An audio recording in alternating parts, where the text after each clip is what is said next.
Cyclotron क्या होता है और इसके बारे में पढ़ते हैं, जानकारी लेते हैं। चलिए बच्चों, तो स्टार्ट करते हैं। साइक्लोट्रॉन, साइक्लोट्रॉन क्या होता है, ठीक। तो ध्यान दीजिएगा, साइक्लोट्रॉन क्या होता है। तो लिखा हुआ है कि it is a machine which accelerate the charge particles और ion up to very high energy level. यह साइक्लोट्रॉन क्या होता है, एक तरह का मशीन होता है जो कि बहुत ज़्यादा ही क्या करता है, पार्टिकल को भी, चार्ज पार्टिकल को बहुत ही ज़्यादा एक्सेलरेट कर देता है बहुत ही हाई एनर्जी लेवल तक। बात समझ में आया। It is the particle which accelerate the charge particle और ions up to very high energy level. मतलब कोई भी चार्ज पार्टिकल हो या आयन हो, उसको बहुत ही हाई एनर्जी लेवल तक एक्सेलरेट करके रख देता है। इतना पावर उसके अंदर डाल देता है ना कि मत पूछिए, ठीक है। उसके बाद इसके बारे में और जानकारी वाली बात है कि साइक्लोट्रॉन के बारे में कि it was discovered by E O. Lawrence. यह किसके द्वारा डिस्कवर किया गया था, E O. Lawrence and M S. Livingston in 1934। 1934 में यह ई.ओ. लॉरेंस और एम.एस. लिविंगस्टन के यह डिस्कवर किया गया और इसके बारे में बताया गया, ठीक है। साइक्लोट्रॉन का डिफिनेशन समझ लिए हैं, समझ लिए कि कौन इन लोग को खोजा है और कब खोजा है, ये जान लिए। अब हम लोग जानते हैं कि प्रिंसिपल क्या है, ठीक। It is based on 2 principle. अब यह क्या है, 2 प्रिंसिपल पे बेस्ड है। बात समझ में आए। यह जो प्रिंसिपल है, साइक्लोट्रॉन का जो प्रिंसिपल है वह 2 प्रिंसिपल पे बेस्ड है साइक्लोट्रॉन मशीन, ठीक। जो पहला प्रिंसिपल आपको है, the frequency of A charge particle in a magnetic field is independent from its velocity and energy. जो फ्रीक्वेंसी होगा चार्ज पार्टिकल का, ठीक, जो फ्रीक्वेंसी होगा चार्ज पार्टिकल का वह इंडिपेंडेंट होगा वेलोसिटी और एनर्जी से। बात समझ में आया आपको कि जो भी फ्रीक्वेंसी होगा, मान लीजिए कोई साइक्लोट्रॉन है, उसमें जो चार्ज पार्टिकल है मूव कर रहा है, वो क्या होगा, इंडिपेंडेंट होगा। किससे, तो उस चार्ज पार्टिकल के वेलोसिटी से और एनर्जी से। उसको कोई मतलब नहीं है, ठीक, कि मेरा एनर्जी कितना है, मेरा वेलोसिटी कितना है, उसको इस बात से कोई मतलब नहीं है, कोई लेना देना नहीं है। पास में इसको बस इतना ही से लेना देना है कि उसका फ्रीक्वेंसी कितना है, ठीक। और किस पे डिपेंड करता है फ्रीक्वेंसी, ये भी हम लोग समझेंगे। तो ये रहा आपको थोड़ा बहुत, मतलब अभी तो स्टार्ट ही किए हैं तो बोर्ड में इतना ही हटा, तो अभी इतना ही बताएंगे। फिर बाद में आपको इसको नोट कीजिएगा, उसके बाद हम लोग और इसको और बताएंगे, आपको इस बारे में जानकारी देंगे। तब तक के लिए आप लोग इसको नोट कर सकते हैं, ठीक।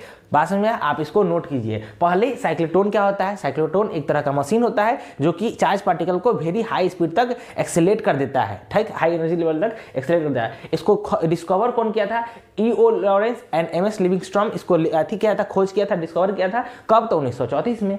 इसका प्रिंसिपल है वो क्या है, तो यह 2 प्रिंसिपल पर बेस्ड है। पहला प्रिंसिपल आपको बता दिए है, दूसरा प्रिंसिपल बताते हैं। तो पहला प्रिंसिपल ये है कि फ्रीक्वेंसी है किसी भी चार्ज पार्टिकल का, वो वेलोसिटी और एनर्जी पे डिपेंड नहीं करेगा। बहुत ही सिंपल है, बहुत ही सिंपल है।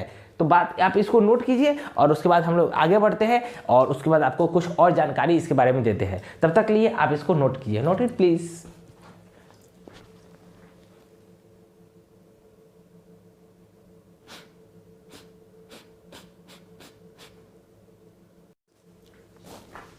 तो चलिए अब हम लोग समझते हैं कि साइक्लोट्रॉन का दूसरा प्रिंसिपल क्या है और जानते हैं कि इसका स्ट्रक्चर कैसे होगा, इसका फार्मूला कुछ है वो क्या होगा। उसके बाद इसका यूजेस देखते हैं, हम सारा चीज़ देखेंगे। सबसे पहले देखते हैं कि इसका प्रिंसिपल, सेकेंड प्रिंसिपल क्या है। तो इसका सेकेंड प्रिंसिपल है the resonance condition of cyclotron frequency and oscillator frequency. कहने का क्या मतलब है, the resonance frequency and cyclotron frequency, कहने का क्या मतलब है, नहीं समझ में आया, ठीक। तो इसको समझने के लिए आपको जो साइक्लोट्रॉन का स्ट्रक्चर समझना होगा और इसका जो वर्किंग मैकेनिज्म है वो समझना होगा। वो समझ जाइएगा तो आपको सेकेंड पॉइंट समझ में आ जाएगा, क्योंकि उसी के बीच में समझाना होगा। तो एक बार में हम समझा देते हैं, क्लियर हो जाएगा। सबसे पहले इसका स्ट्रक्चर पे अब आते हैं। इसको हम लोग समझेंगे, अभी नहीं, थोड़ा देर में इसको जब समझ रहे होंगे उस समय इसको समझ लेंगे। तो स्ट्रक्चर क्या है, स्ट्रक्चर क्या है कि बहुत सारे इलेक्ट्रिक चार्ज है। देखिए ये सब क्या है, इलेक्ट्रिक चार्ज, 2 डॉट डॉट करके दिख रहा है, ये सब इलेक्ट्रिक चार्ज है, ठीक। और ये उसके बाद क्या है, 2 डिश है, जिसको एक D1 को नाम देंगे, डिश को एक D1 डिश नाम देंगे, दो और एक इस डिश को D2 नाम देंगे, ठीक। इस डिश को D2 नाम देंगे। और ये क्या है, दोनों डिश से, इस डिश से और इस डिश से एक ऑक्सीलेटर ज्वाइन किया हुआ है। एक क्या है, एक ऑक्सीलेटर ज्वाइन किया गया है, जो ठीक, जो चार्ज पार्टिकल को ऑक्सीलेट करता है, ठीक। अब आप लोग समझिए, अब समझ में आएगा कि अब समझ गए बात है। एक रेक्टेंगुलर बॉक्स है जिसके अंदर इलेक्ट्रिक चार्ज है, उसके अंदर 2 डिश है मेटल, और जो डिश है वो मेटल के बने हुए हैं, जो डिश है वो मेटल के बने हुए हैं। और ये क्या है, ऑक्सीलेटर है, ठीक, जो ये क्या ऑक्सीलेटर है जो कि चार्ज पार्टिकल को ऑक्सीलेट करने का काम आता है। स्ट्रक्चर समझ गया। अब हम लोग समझते हैं वर्किंग मैकेनिज्म। क्या होता है कि यहाँ पे एक चार्ज, जिसको इतना चार्ज है उसमें से एक चार्ज को हम पॉइंट करते हैं कि यह चार्ज है, यह क्या करता है, और ये इसमें क्या है, यह चार्ज यहाँ पे है, ये रेस्ट में, इसके पास कोई वेलोसिटी नहीं है। लेकिन होगा क्या कि इस चार्ज, साइक्लोट्रॉन का क्या काम है कि इस चार्ज पार्टिकल को वेरी हाई स्पीड तक ले जाने का, तो वही काम है करने का। इससे होगा ये समझिए। तो अभी तो रेस्ट पे है, तो इसमें क्या होगा कि इसमें अभी थोड़ा इलेक्ट्रिक फील्ड लगे, इलेक्ट्रिक फोर्स लगेगा। जो चार्ज रेस्ट पे है कुछ नहीं है, तो यहाँ पे इलेक्ट्रिक फोर्स लगेगा। इलेक्ट्रिसिटी हम जो इलेक्ट्रिसिटी सप्लाई करेंगे तो यहाँ पे इलेक्ट्रिक फील्ड लगेगा, ठीक, यहाँ पे पोटेंशियल को सप्लाई करेंगे तो यहाँ पे इलेक्ट्रिक फोर्स लगेगा। तो यह चार्ज, इलेक्ट्रिक फोर्स लगने के बाद चार्ज पार्टिकल मूव करेगा, तो यह चार्ज पार्टिकल मूव करके धीरे, ये क्या होगा, इस डिश D1 में आएगा।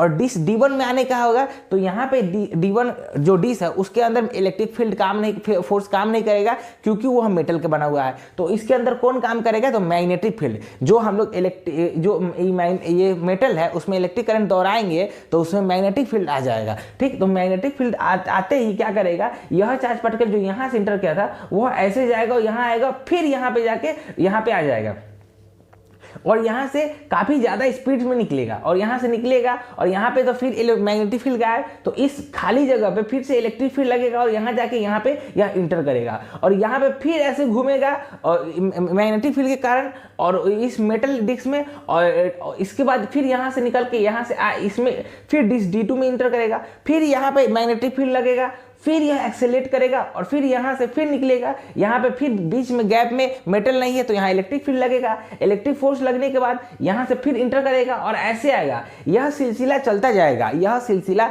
चलता जाएगा कब तक, जब तक कि यहाँ पॉइंट पर से आने के बाद यह इधर की तरफ चल ना जाए। यहाँ एग्जिट पॉइंट है, इस एग्जिट पॉइंट से यह चार्ज पार्टिकल निकल ना जाए, यहाँ तब तक काम करेगा। बात समझ में है कि यह 2 डिश बना हुआ है इस बॉक्स के अंदर, उसमें जो चार्ज पार्टिकल है वह इलेक्ट्रिक फोर्स के कारण इसमें इस गैप में मूव करेंगे, और मेटल में मैग्नेटिक फोर्स के कारण काम करेंगे, मैग्नेटिक फोर्स के कारण मूव करेंगे।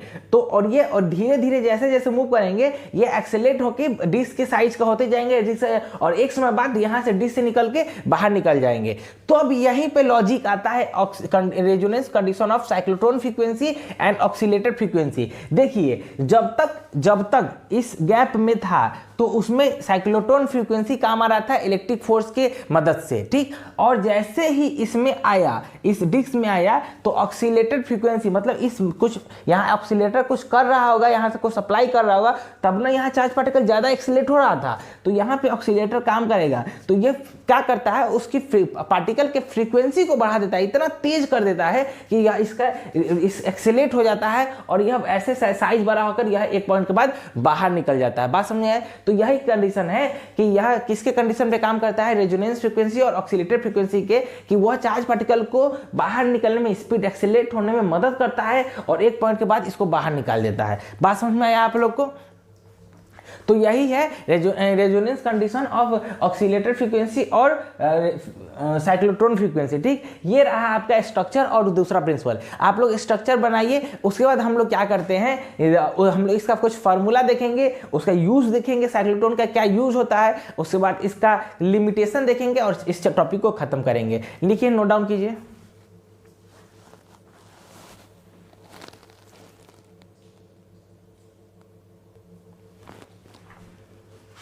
अब हम लोग देखते हैं जो फार्मूला इसमें साइक्लोट्रॉन में आ रहा था उसको हम लोग देखते हैं, समझते हैं, ठीक। तो पहला फार्मूला है क्या कि R इक्वल टू होता है mv/qv। R क्या है, रेडियस, यहाँ लिखना भूल गया हम, ठीक। R क्या होता है, रेडियस, ठीक। R क्या है, रेडियस है, ठीक। रेडियस ऑफ डिश, किसका, तो रेडियस ऑफ डिश। अब बताइए डिश क्या था, जो वहाँ पे जो हम स्ट्रक्चर बनाए थे उसमें जो मेटल डिश था, डिश इस शेप का, उसका ही रेडियस है, ठीक। उसका क्या है, उसका रेडियस है। उसका रेडियस का फॉर्मूला क्या होता है, mv/qv। और m क्या है यहाँ पे, मास, v क्या है, वेलोसिटी, q क्या है, चार्ज, b क्या है, मैग्नेटिक फील्ड। सारा चीज यहाँ पे लिखा हुआ है, v नहीं लिखे है, velocity of the charge particle at the exit point, जो एग्जिट पॉइंट पर से चार्ज पार्टिकल निकल रहा था वहां पे जो वेलोसिटी है वो। टी क्या है, टाइम पीरियड। ठीक, टी क्या है, टाइम पीरियड निकालने का फॉर्मूला है कि कितना टाइम पीरियड में उसको एक ऑक्सीलेशन लग रहा है, तो उसका फॉर्मूला होता है 2πm/qb, और m नोन है, q नोन है, b नोन है। v क्या है यहाँ, वेलोसिटी है, मतलब एग्जिट पॉइंट पे जो वेलोसिटी निकल रहा था वो वेलोसिटी, तो v का फॉर्मूला क्या हो जाएगा, qbr/m, qbr/m। q क्या है, चार्ज, m क्या है, मास, r क्या है, रेडियस ऑफ द डिस्क, और m क्या है, mass of the charge particle. ये क्या है, k क्या है, k = q² इंटू r²/2m, ये है काइनेटिक एनर्जी। उस चार्ज पार्टिकल का काइनेटिक एनर्जी कितना है, तो इतना है। ठीक, और ये f = qb/2πm, ये फ्रीक्वेंसी एक इंपॉर्टेंट टर्म हो जाता है, इसीलिए क्योंकि वो पहला प्रिंसिपल यही था कि जो चार्ज पार्टिकल है वो कैची पे, वेलोसिटी और काइनेटिक एनर्जी पे डिपेंड नहीं करता है, सिर्फ फ्रीक्वेंसी पे डिपेंड करता है। तो ये इंपॉर्टेंट आपके लिए हो जाएगा। तो ये कुछ फार्मूला थे जो साइक्लोट्रॉन में आते हैं, यूज होते हैं। आपको पूछ देगा साइक्लोट्रॉन में डिस्क का रेडियस निकालिए, या एग्जिट पॉइंट ऑफ वेलोसिटी क्या था वो निकालिए, या काइनेटिक एनर्जी क्या है उस चार्ज पार्टिकल का जो घूम रहा है, या टाइम पीरियड क्या है, फ्रीक्वेंसी क्या है, ये सब आपको बताना होगा। तो आपको जानना जरूरी है ये सब। ठीक, तो इसको आप लोग नोट डाउन कीजिए।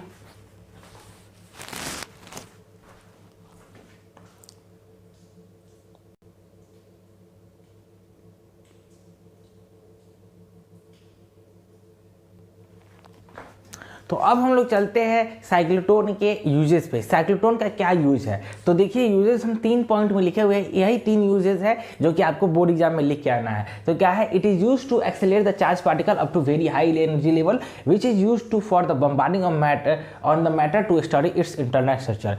क्या करते, साइक्लोट्रॉन को क्या करते हैं, यह चार्ज पार्टिकल को वेरी हाई स्पीड तक, वेरी हाई एनर्जी लेवल तक क्या करते हैं, हम लोग एक्सेलेरेट करते हैं। और ऐसा काहे करते हैं, किसी भी मैटर पे हम लोग उसको बम्बार्डिंग करने के लिए करते हैं। ऐसा करने से हमको उस मैटर का क्या करता है, इंटरनल स्ट्रक्चर और उसके प्रॉपर्टी के बारे में पता चलता है, इसीलिए इस चीज में हम लोग साइक्लोट्रॉन का यूज करते हैं। दूसरा, the highly energetic charge particle accelerated by the cyclotron is use to implant it is the metal to change is property.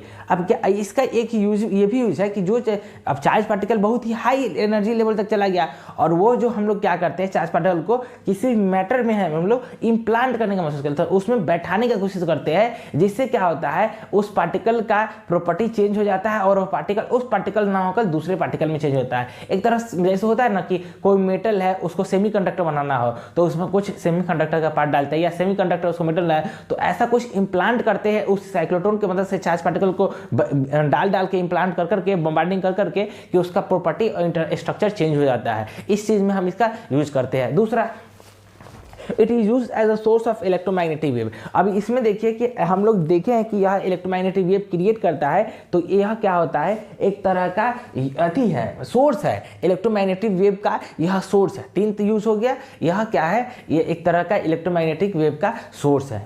3 wave समझ में आ गया आप लोग को, 3 यूजेस समझ में आ गया। अब हम लोग इसका लिमिटेशन देखते हैं, उसके बाद हम लोग इस चैप्टर को, इस टॉपिक को खत्म करेंगे। ठीक,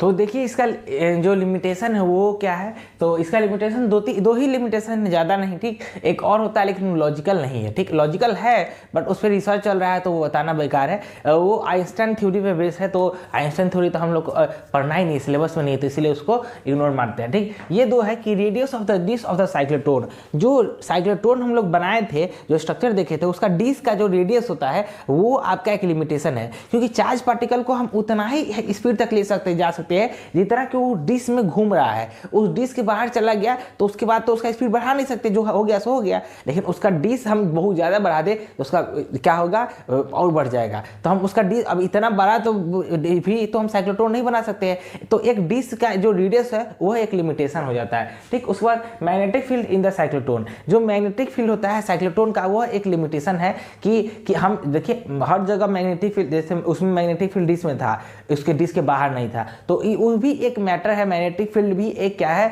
लिमिटेशन है उसका, क्या थी साइक्लोट्रॉन का। तो ये 2 लिमिटेशन थे। ठीक, तो अब एग्जाम में अगर साइक्लोट्रॉन के बारे में आए तो पहले साइक्लोट्रॉन का डिफिनीशन लिखिएगा, दूसरा उसका प्रिंसिपल लिखिएगा, तीसरा स्ट्रक्चर बताइएगा और स्ट्रक्चर के बारे में लिख दीजिएगा कि 2 डिश है, एक ऑक्सीलेटर है, एक चार्ज पार्टिकल है घूम रहा है, एक एग्जिट पॉइंट उधर था घूम रहा है, ठीक। उसका वर्किंग मैकेनिज्म बता दीजिएगा कि यहाँ से चार्ज पार्टिकल स्टार्ट होगा, उस पर इलेक्ट्रिक फोर्स लगेगा, फिर जाके घूमेगा डिश में मैग्नेटिक फील्ड के कारण घूमेगा, फिर धीरे धीरे उसका रेडियस बढ़ेगा और एक तरफ बाहर निकल जाएगा। ये वर्किंग मैकेनिज्म हुआ। उसके बाद आप उसको बता दें, उसका फार्मूला कुछ लिख दीजिएगा, सारा जो फार्मूला आपको लगे कि इंपॉर्टेंट है लिख दीजिएगा। उसके बाद आप क्या कीजिएगा, उसका यूजेज लिख दीजिएगा साइक्लोट्रॉन का, और उसके बाद आप लिमिटेशन लिख दीजिएगा। तो आप 6 पॉइंट से ज़्यादा लिख दिए तो आपको 5 नंबर खुशी देगा, कोई 1 नंबर भी कहीं नहीं काटेगा। तो ठीक है, आज का लेक्चर यहीं लगते हैं, तब तक के लिए bye, good night, see you, have a good day, have a good night. अब जब आप दिन में देख रहे हैं तो गुड मॉर्निंग, जब भी हो तो bye everyone, bye, take care, पढ़ते रहें।